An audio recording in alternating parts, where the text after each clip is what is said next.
Welcome to Man Does Tech, where I solve the problems you didn't even know you had.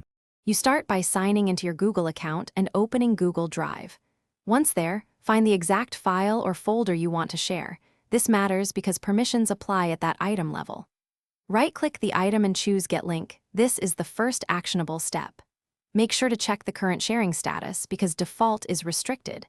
If you want broader access, change Restricted to anyone with the link, then choose whether people can view, comment, or edit before copying the link.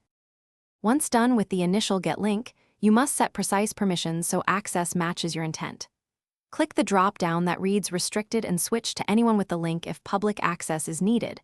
Otherwise, keep it restricted and add specific people. Next, pick Viewer, Commenter, or Editor. This controls what recipients can do. For sensitive files, use advanced settings to limit to your organization, set an expiration, or prevent editors from changing permissions, which preserves control while sharing efficiently.